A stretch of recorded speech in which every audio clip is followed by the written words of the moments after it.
Assalamualaikum warahmatullahi wabarakatuh. Good afternoon everybody. I think you are always very happy and always stay healthy. In here I will do presentasi about Bani Umayyah. First I will to explain about terbentuknya Bani Umayyah. Second I will to explain about masa kejayaan Bani Umayyah. First, masa terbentuknya Bani Umayyah. Masa terbentuknya Bani Umayyah ini setelah berakhirnya pemerintahan Ali bin Abi Thalib, yang dimana Ali ini dibunuh oleh salah satu anggota Khawarij. Setelah pemerintahan Ali bin Abi Thalib, pemerintahan sempat dipegang oleh anaknya yaitu Hasan. Dikarenakan Hasan ini sangatlah lemah dalam mengolah pemerintahan, maka pada tahun 41 Hijriah 661 Masehi, Hasan mengadakan pertemuan dengan Muawiyah, yang dimana hasil dari pertemuan itu adalah mempersatukan kepemimpinan secara politik, dan dimana tahun ini disebut dengan tahun persatuan atau Al-Jami'ah, dan pula sebagai akhir dari masa Khalifah Ur-Rasyidin.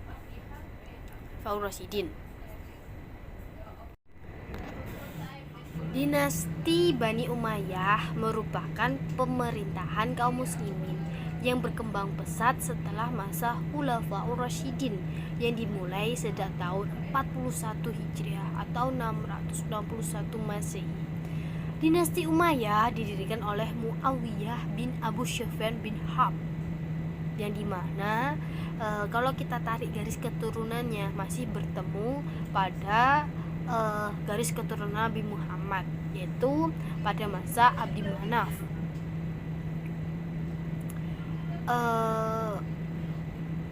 Muawiyah adalah tokoh utama dalam dinasti Umayyah. Muawiyah selain sebagai pendiri juga sebagai khalifah pertama dalam Bani Umayyah. Muawiyah dipandang sebagai pendiri dinasti ini oleh sebagian sejarawan, tapi beliau dianggap negatif sebab keberhasilan memperoleh legalitas atas kekuasaannya dalam perang, yaitu dalam perang sifil. Terlepas dari itu, dalam diri Muawiyah berkumpullah sifat-sifat penguasa, politikus, dan administrator. Keberhasilan Muawiyah mendirikan dinasti Umayyah bukan hanya kemenangan diplomasi saja atas perang sifil dan terbentuknya Ali bin Abi Thalib, melainkan sejak semula Muawiyah memiliki basis rasional yang solid sebagai landasan pembangunan masa depan. Selain itu, ia mendapatkan dukungan yang kuat dari Suriah dan Bani Umayyah yang merupakan seorang sebab dia adalah seorang administrator yang seperti yang saya jelaskan tadi, administrator yang sangat bijaksana dalam menempatkan para pejabat-pejabatnya serta memiliki kemampuan yang menonjol sebagai negarawan sejati. Dinasti Umayyah berlangsung kurang lebih 90 tahun, ya dimana ibu kotanya dipindah oleh Muawiyah dari Madinah ke Damaskus, tempat ia berkuasa sebagai gubernur sebelumnya.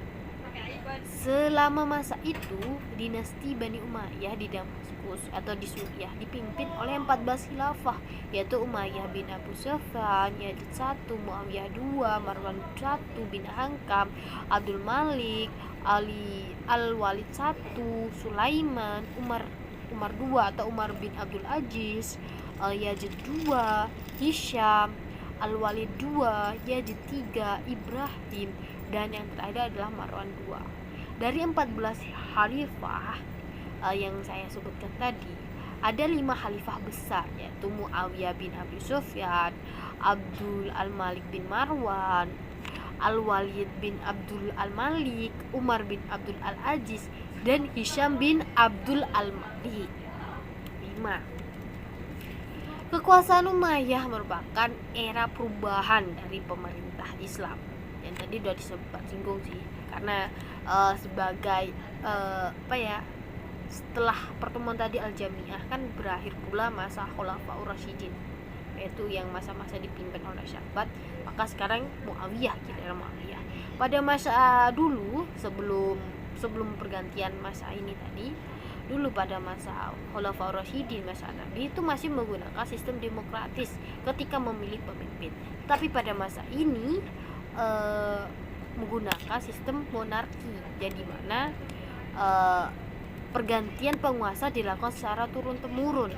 Meski sistem suksesi kepemimpinan dan kekuasaan sudah berubah, pada masalah ini istilah khalifah masih terpakai dan seterusnya sampai akhir pemimpinan. Perpindahan dari sistem demokratis ke sistem monarki pada masa Bani Umayyah pertama ditandai dengan peristiwa politik di mana Muayyah mewajibkan seluruh rakyatnya untuk menyatakan setia pada anaknya yang bernama Yazid yang menduduki posisi putra mahkota yang dipersiapkan menduduki jabatan khalifah berikutnya.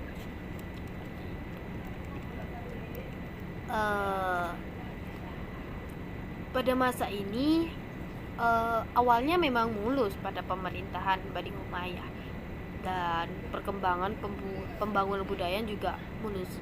Tetapi pada perkembangannya sistem politik ini menuai problem dan dalam berkontribusi kepada masa-masa sulit yang akhirnya menghantarkan pada zaman kehancuran yang bahkan nanti akan di masa kehancuran akan dijelaskan oleh Pak Anis. Kedua, second session. We will to explain about masa kejayaan atau masa keemasan Bani Umayyah. Pada hakikatnya pada masa ini tuh yang dicapai masa keberhasilan itu kalau diklasifikasikan menjadi dua aspek, yaitu perluasan wilayah dan perpolitikan serta pengembangan keilmuan. Ya, yang dimana ditandai dengan ekspansi besar-besaran yang dimana yang tadi kekuasaan di daerah Spanyol, Afrika Utara, Syria, Palestina, Jazirah Arab, Irak, dan sebagian Asia Kecil yaitu Persia, Afghanistan, dan daerah yang sekarang disebut dengan Pakistan, Turkmenia, Uzbek, Kirgiz di Asia Tengah. Dan juga Muawiyah ini selanjutnya selain berpolitikan dalam perkembangan ilmu, Muawiyah ini sangat berjasa dalam pembangunan berbagai bidang keilmuan juga sih.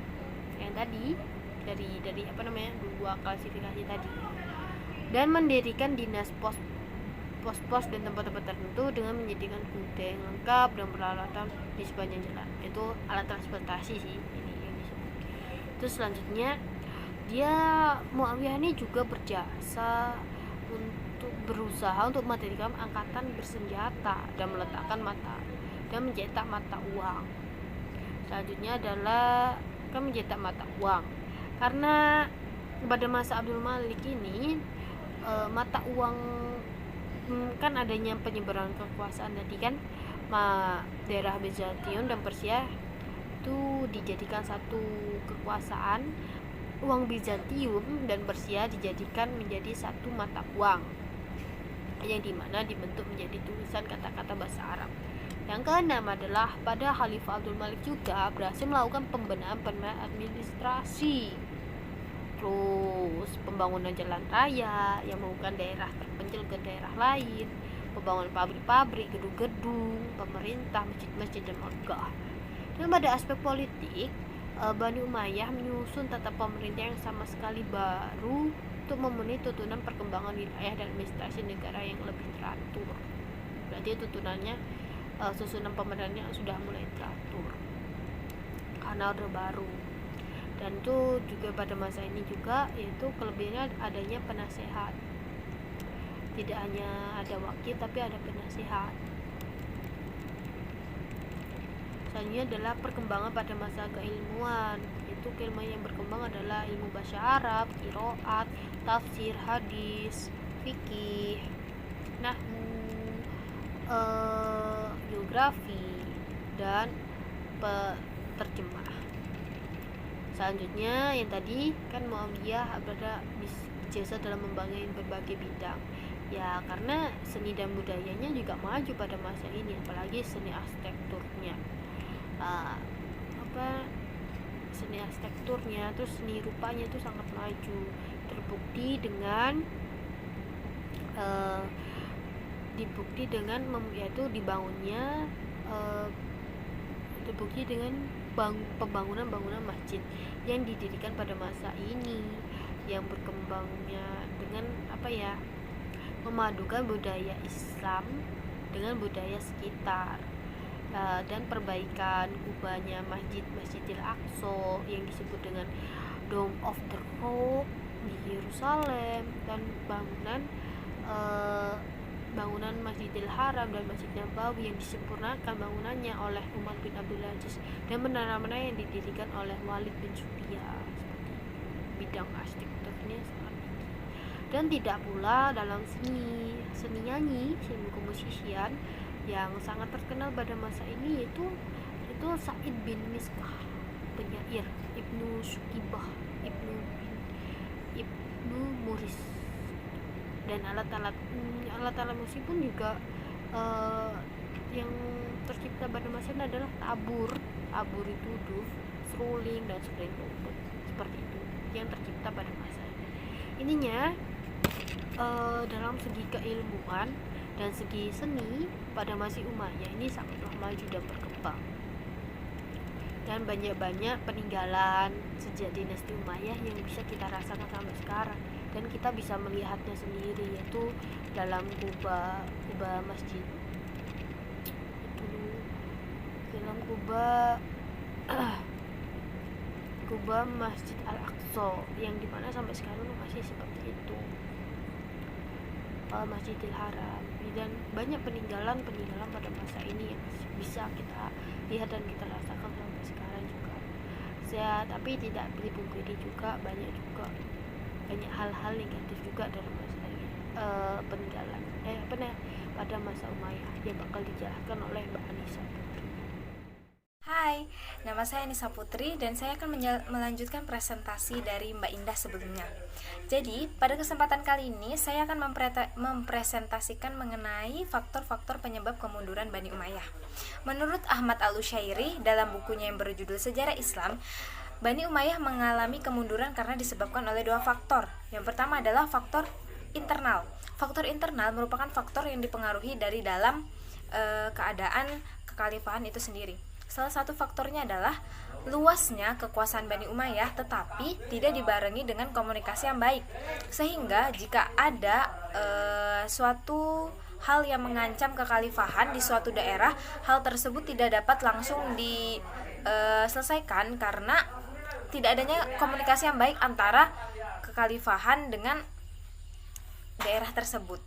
Selain itu, tidak adanya ketentuan tegas mengenai bagaimana cara pengangkatan khalifah, sehingga setiap terjadi pergantian kekhalifahan akan selalu terjadi gesekan-gesekan antara calon khalifah.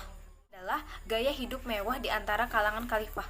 Mereka sangat hobi berfoya-foya dan menghabiskan uang negara untuk berpesta. Selain hal ini mengganggu stabilitas keuangan negara, hal ini juga mengganggu trust atau kepercayaan masyarakat kepada khalifah tersebut. Jadi seperti halnya Khalifah Abdul Malik bin Marwan, beliau dikenal sebagai khalifah yang boros, berfoya-foya. Nah, sifat inilah yang tidak disukai masyarakat, sehingga masyarakat itu cenderung akan memberontak karena mereka merasa tidak puas dengan kinerja khalifah. Terakhir adalah lemahnya para pemimpin. Di setiap adanya kekhalifahan, walaupun ada khalifah yang tegas, pandai, cerdas, tetapi pasti ada saja di antara mereka itu khalifah yang lemah, yang hanya bisa mengurung diri di istana, tidak solutif, hobi memelihara gundik, hobi meminum minuman keras, sehingga situasi semacam ini mengakibatkan banyaknya konflik antar golongan, antar wazir, karena mereka itu merasa Sultan tidak mampu memimpin, jadi mereka merasa mereka lebih berhak untuk memimpin kekhalifahan. Selanjutnya adalah faktor eksternal atau faktor yang berasal dari luar kekhalifahan. Faktor eksternal yang menyebabkan keruntuhan Bani Umayyah ini banyak terjadi karena pemberontakan. Salah satunya adalah pertentangan keras antara suku Arab Utara atau Mudariyah dengan suku Arab Selatan atau Himariyah. Pertentangan ini sebenarnya sudah terjadi sejak lama, tetapi baru mencapai puncaknya pada masa kekhalifahan Bani Umayyah, karena Khalifah Bani Umayyah ini cenderung tidak solutif dan hanya memihak kepada satu suku saja, sehingga mereka itu merasa ini tuh tidak adil. Selanjutnya adalah ketidakpuasan kaum Mawali atau pemeluk agama Islam tetapi berasal dari non-Arab. Mereka merasa mengapa orang-orang Arab ini merasa lebih superior dibanding mereka, padahal kalau urusan berperang mereka juga ikut berperang, bahkan hasil dari berperang itu bahkan mereka itu bisa lebih di atas rata-rata dibanding orang Arab tersebut. Tapi mengapa mereka itu tidak mendapatkan tunjangan dan hak-hak yang pantas? Karena mereka itu dianggap lebih rendah daripada kaum Arab sendiri. Jadi mereka itu memutuskan untuk memberontak kepada kesultanan atau kekhalifahan maksudnya. Adalah terjadinya peperangan bersama Bani Abbasiyah di lembah Sungai Zab. Peperangan ini dimenangkan oleh Bani Abbasiyah sehingga berakhirlah kekuasaan Bani Umayyah. Mungkin itu saja yang dapat kelompok kami sampaikan. Kurang lebihnya saya mohon maaf. Wabillahi taufiq wal hidayah. Wassalamualaikum warahmatullahi wabarakatuh.